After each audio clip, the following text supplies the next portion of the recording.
Welcome again to some more movie plots. And spoilers ahead. Quick. Thank you. A man sitting in a coffee shop talks about Hollywood only ever making unremarkable movies, mentioning a film named Dog Day Afternoon and the nature of misdirection. He wishes the villains would just wipe out the hostages and get away with the money, but is told that morality states that the good guys will always win in the end. The camera pans to reveal that he is surrounded by a swarm of FBI, and a hacker man out on parole named Stanley Jobson. Gabriel Shear is a terrorist having a meeting with hostage negotiator J.T. Roberts, while holding a live detonator. Gabriel leaves the coffee shop having given his demands and crosses the street to a bank, revealing it to be filled with hostages each strapped with 20 pounds of C4 and 15 pounds of ball bearings. Gabe has one of his crew take a hostage outside to display the bomb to the police, while telling Agent Roberts over the phone that it will go off should she leave a certain radius. But before Roberts can tell anyone else, a sharpshooter shoots him. The girl tries to get back inside knowing exactly what will happen, but an unknowing officer thinks he is rescuing her and drags her away. Both Roberts and Jobson try to tell him to let her go, but it's too late and the C4 goes off, sending ball bearings ripping through much of the street and killing surrounding officers. A bloody ball bearing rolls up to Stanley and we fade to 4 days earlier. A hacker named Axel Torvalds is trying to enter America and has been held up at customs having found a second passport on him. He almost slips away when the police turn their back but is promptly recaptured and arrested.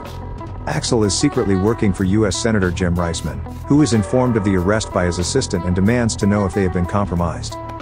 Stanley is approached at his home by a lady named Ginger Knowles, who tries to persuade him to come work for her boss having a need for his talents. Stanley became notorious for infecting the FBI with a computer virus, and was once listed as the most dangerous hacker in America, but after spending time in Leavenworth his parole forbids him from accessing the internet and even touching a computer. This also prevents him from seeing his only daughter, who Ginger uses as leverage to get him to comply, but she is instantly thrown out on her ass. Stanley calls his ex-wife Melissa to check in on Holly, but the alcoholic mother is only just waking up.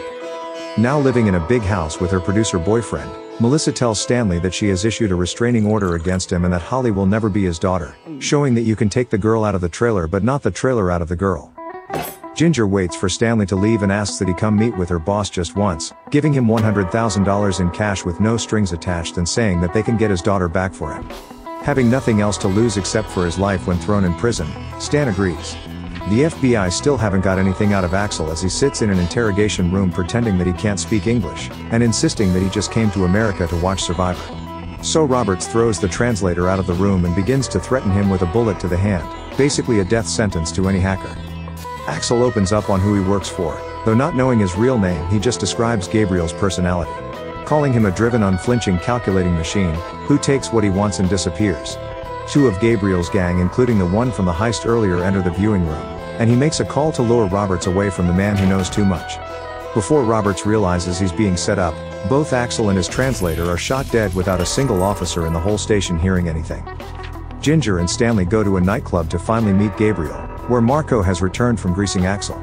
Gabriel gives Stanley an audition where he introduces him to a woman named Helga. She spits a shot of tequila into Stan's mouth and then blows him in front of the room while Marco aims a gun at his head and forces him to get to work, a real pressure test. Jobson cracks into a Department of Defense server in 60 seconds, with the best in the world usually needing 60 minutes to pull off such a feat. After the test, Ginger tells Stanley that he has got the job, and that he will need more than the $100K he has in order to beat his ex-wife's lawyers. Ginger then kisses Stan, solidifying that he will at least hang around for a little longer, but Marco has concerns about the new guy's commitment to the team even though they bring him in anyway. Over at Gabriel's LA house, Stanley is invited to go for a dip with Helga and the girls, but he didn't bring his swimsuit. He is then presented with the most ridiculous-looking monitor layout and offered $10 million to program a multi-headed worm called a Hydra to siphon money. Still not convinced, Ginger does a little more persuading and mentions that she isn't Gabriel's girl, nor is she what he thinks she is. Stanley decides to stay and spends the night working on the Hydra. In the morning he finds Ginger sunbathing and flashing her incentives to hang around, so he just borrows her car to pick up his kid from school as her mother has passed out yet again.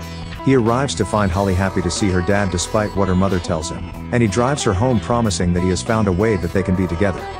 While going over the airport security footage, Roberts discovers multiple high-profile hackers entering the country, including Stanley, who he recognizes having been his arresting officer. After dropping Holly off at her mother's house, Stanley discovers that he is being followed by Agent Roberts, so he breaks an agent's nose and reverses into JT's car, then takes off on foot assuming they are there to arrest him. With nowhere to run, he throws himself off a cliff and tumbles down, but the FBI follow. They eventually catch him at the bottom but aren't planning on arresting him.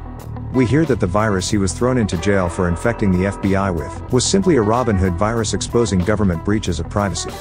Although monitoring Stanley closely, Roberts is more interested in Gabriel as he doesn't appear on any government database. He warns Stanley that Axel was murdered in hopes that it will entice him to speak up, but without having anything to hold him on they have to let Stan leave.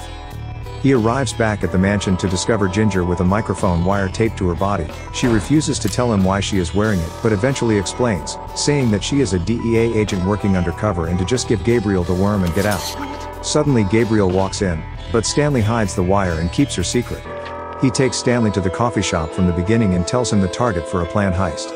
The government had companies back in the 80s launder $400 million in drug money but the program shut down. His plan is to have Stan use the Hydra to steal from these dormant slush funds, now worth over $9 billion after all these years accruing interest.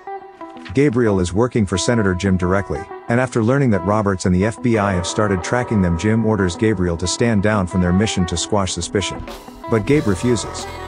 After hanging up the phone, Jim orders a hit team to be dispatched against him. While working late at night on the Hydra, Stanley runs out of wine and heads down to the cellar to grab some more, but is startled by a corpse that resembles Gabriel and runs back upstairs, straight into Gabriel. The two go for a drive while Stanley has the body explained to him with a reference to Houdini and misdirection, before the hitmen show up and a chase scene begins. We'll have to improvise. After a while Gabriel slams the handbrake on and kills the first 2 cars worth of drivers, then pulls out Big Bertha and takes out some more before driving off again. Not able to shake the final car, he pulls over again and finishes the kill squad off, just as Marco and the boys finally arrive. With the maniac now giving Stanley just 12 hours to finish the Hydra, Stan plans on running, but is once again convinced by Ginger to stay with the reminder of getting custody of Holly. In retaliation for his attempted assassination, Gabriel personally goes to visit the senator to get revenge. While the senator and chairman of the Committee on Crime ironically fishes in a catch-and-release stream, Gabriel pulls out his gun and shoots Jim dead, while his assistant is blown up for whatever reason. Stanley delivers the completed Hydra and receives his $10 million for his troubles, but Gabriel isn't done with him yet and requires him to install it during the heist. He tells Stan that they need so much money because wars aren't cheap. Gabriel leads a secret organization called Black Cell, created by FBI Director Hoover back in the 50s to bring the war to the terrorists. Where a terrorist might hijack a plane, Black Cell takes out an airport in retaliation. They execute an American tourist, and Black Cell nuke an entire city. Gabriel and his team's mission is to make terrorism so horrific that it's unthinkable to attack Americans, and the governor stood in the way of this mission. Expecting bad things to come of this, Stanley kills the power and escapes, arriving at Holly's place only to find that Gabriel has kidnapped her and killed both Melissa and her husband. The heist begins as Gabriel and his men drive straight through the front doors and storm the office. They secure its employees and customers as hostages, before fitting each of them with the ball-bearing based explosives resembling claymores. We cut back to the woman being incinerated by the young officer's ignorance, where Stanley was given no choice but to participate in the bank heist to get back his daughter. Stanley installs the Hydra and siphons the billions of dollars into Black Cell's accounts, but opts to secretly code a backdoor into his worm that reverses the money transfer after a short period. He accepts the terrorists' gratitude for a job well done, then gets his daughter into police protection before they realize what has happened, but is recaptured himself. With Stan the man now thinking he holds all the cards, Gabriel has Marco string Ginger up by the neck until Stanley re-siphons the money back to him. Although Stanley complies and Ginger is released from the noose, Gabriel coldly shoots her dead, claiming that she is DEA. The terrorists load the hostages onto a bus and demand that a plane be waiting for them at the local airport. Marco loads a rocket-propelled grenade on as well and threatens a passenger for eyeballing him, as they take off with Roberts and the FBI in close pursuit. On the drive, Stanley compares Gabriel to a common terrorist, but he takes offense, saying that no country on earth will house a terrorist after they see what he does to them, and brags that he even gets a discount on nuclear warheads if he buys half a dozen at a time. While en route, Gabriel has the bus go through a roadblock and brings up the misdirection thing to Stan, as the bus is lifted off the ground by an S-64 air crane and diverts from the airport. With the pilot misjudging the height of the buildings, the bus begins to smash into the side of them, detaching some of the cables and dangling the bus vertically. Marco and a passenger fall out the back of the bus, reaching the proximity explosives limit and blowing them to pieces. To stop all the chaos, the bus is deposited onto the roof of a local skyscraper while the FBI surround the building. Gabriel deactivates the vests and departs with his surviving men onto a waiting helicopter, but Stanley, not wanting it to end like this, grabs the RPG from the bus and shoots down the escape chopper, just as the FBI arrive and subdue him. Roberts takes Stanley to see Gabriel's corpse but has identified him from his dental records as an anti-terrorist agent from Israel, and there is no record of an agent named Ginger, and her body was never recovered from the bank. Stanley relives the misdirection speech once again, and puts 2 and 2 together as the corpse being the one he discovered in the freezer, realizing that the whole scenario was orchestrated by Gabriel, who escaped via a different route. Despite not telling the FBI that they are still alive, Roberts arranges for Stanley to have full custody of Halle, since where the hell else is she going to go? And they depart together to finally be a family. Meanwhile, in Monte Carlo, a woman walks into a bank and is revealed to be Ginger, withdrawing the stolen money, having been wearing a bulletproof vest and working with Gabriel the whole time. She returns with the money to Gabe, who has had his hair cut and eyes dyed, while a report is heard on the news in the background saying that 3 known terrorists have been blown up in the area in just the past few weeks. They drive out to sea as a yacht explodes on the horizon, killing number 4. And the movie ends.